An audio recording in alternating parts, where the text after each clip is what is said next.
মাঝে মাঝে পত্রপত্রিকা অনলাইনে ফটোগ্রাফারদের বিভিন্ন ধরনের ছবি দেখে আমরা বিস্মিত হই।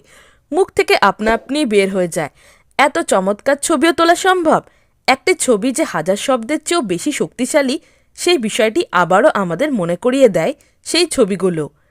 আজকে আমি আপনাদের এমন কিছু ছবি দেখাবো যেগুলো তুলতে গিয়ে আরেকটু হলে প্রাণ যাচ্ছিল এগুলোর ফটোগ্রাফারদের। প্রথম, বাঘ সিংহের মতো হিংস্র প্রাণী ডাঙায় খুব কমই আছে, তাই এদের সামনে পড়তে চাইবে না সুস্থ মস্তিষ্কের কোনো মানুষই। কিন্তু ছবি তুলতে গিয়ে আর একটু হলেই সিংহের হাতে সাধের প্রাণটাই খোয়াতে যাচ্ছিলেন পাকিস্তানের ওয়াইল্ড লাইফ ফটোগ্রাফার আতিফ সঈদ।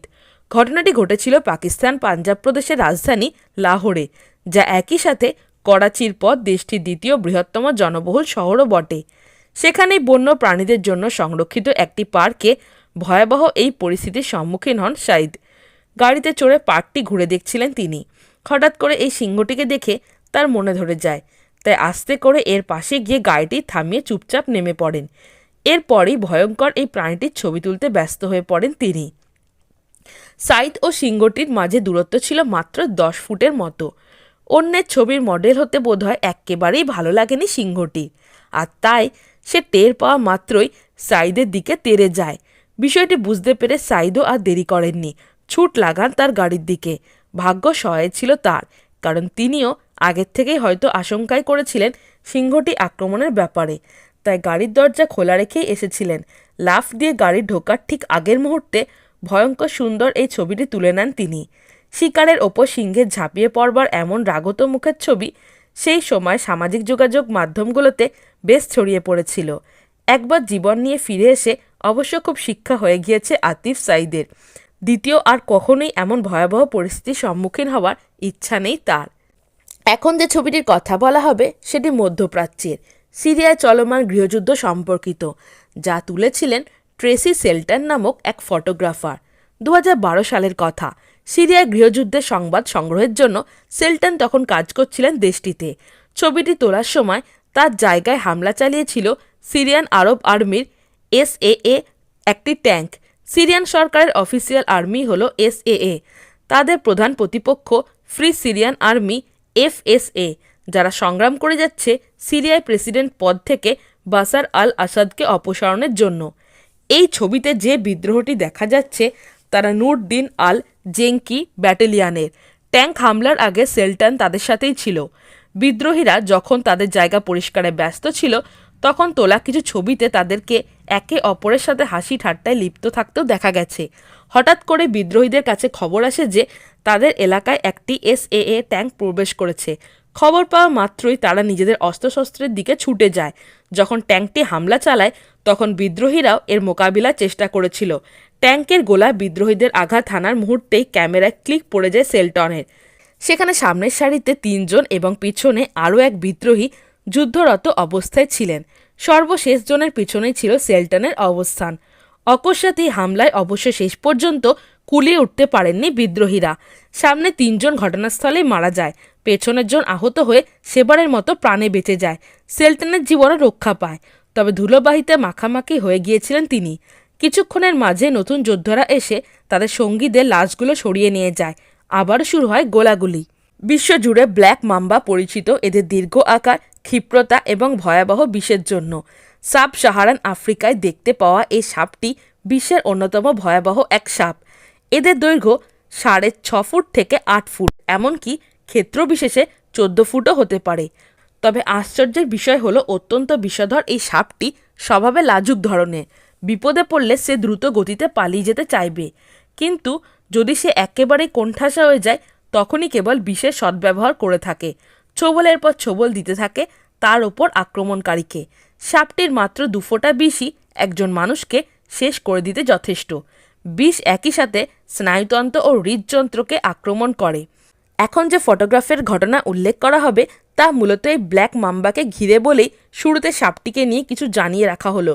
খুব কম সংখ্যক মানুষই ব্ল্যাক মাম্বার ছোবল খেয়ে আবার পৃথিবীর আলো বাতাসে ফেরার সৌভাগ্য লাভ করেছেন। ফটোগ্রাফার মার্ক লেইটা তাদের একজন। 2012 সালে তিনি এই ঘটনার সম্মুখীন হন। অদ্ভুত ব্যাপার হলো সাপটি যখন তাকে ছোবল দেয় ঠিক সেই মুহূর্তটি তিনি ক্যামেরায় ধারণ করে রাখতে সক্ষম হন। সেই সময় লেইটা সাপেদের নিয়ে একটি বই লিখেছিলেন। এ কাজেই মধ্য আমেরিকার একজন সাপ সংগ্রাহকের সংগ্রহশালায় দেখতে গিয়েছিলেন তিনি। তুলেছিলেন বিভিন্ন ছবি। সেই ভদ্রলোক অন্যান্য সাপের বিষথলি অপসারণ করলেও ব্ল্যাক মাম্বারটা করেননি। এই ছবি তোলা চলাকালীনই সম্ভবত লেইটা কোনো কাজে ভয় পেয়ে সাপটি তাকে আক্রমণ করে বসে, ছোবল দেয় পায়ে। ভালোই রক্তক্ষরণ হয় তার, কিন্তু আশ্চর্যজনকভাবে কোনো চিকিৎসা ছাড়াই বেঁচে যান তিনি। লেইটার ধারণা মতে সাপটি সম্ভবত কোনো বিষ ত্যাগ করেনি, কিংবা করলেও রক্তক্ষরণের সাথে সেটা বেরিয়ে গিয়েছিল। লেইটা অবশ্য নিজেও জানতেন না যে সেই মুহূর্তে ছবিটা তুলে ফেলেছেন তিনি। রাতের বেলায় ক্যামেরা ঘাঁটতে গিয়ে বিষয়টি নজরে আসে তার। আবারও আতিফ সাঈদের ঘটনার পুনরাবৃত্তি, তবে এবার সিংহের জায়গায় এসেছিল 1 টনের একটি বাইসন। ঘটনাটি ঘটেছিল ওয়াইল্ড লাইফ ফটোগ্রাফার উইলিস চাংয়ের সাথে। ইয়েলোস্টোন ন্যাশনাল পার্কে বন্য প্রাণীদের ছবি তোলায় ব্যস্ত ছিলেন চ্যাং। হঠাৎ কী হলো কে জানে, বিশাল আকৃতির বাইসনটি চাংয়ের দিকে তেড়ে আসতে শুরু করে। শুরুতে বিষয়টি তেমন পাত্তা না দিয়ে তেড়ে আসা বাইসনেরই ছবি তুলতে থাকেন চাং, কিন্তু একসময় প্রাণীটি অতিরিক্ত নিকটবর্তী হয়ে গেলে ট্রাইপডে ক্যামেরা রেখে জীবন নিয়ে দৌড়ে পালান চাং। ক্যামেরার কাছে এসে অবশ্য থেমে যায় প্রাণীটি। সামনে পেছনে ঘুরে ঘুরে অদ্ভুত দর্শনে এই যন্ত্রটি দেখতে থাকে। অবশ্য চাংও থেমে থাকেননি। নিরাপদ দূরত্বে সরে গিয়ে কৌতূহলী বাইসনটির আরও চমৎকার ছবি সব তুলতে থাকেন তিনি।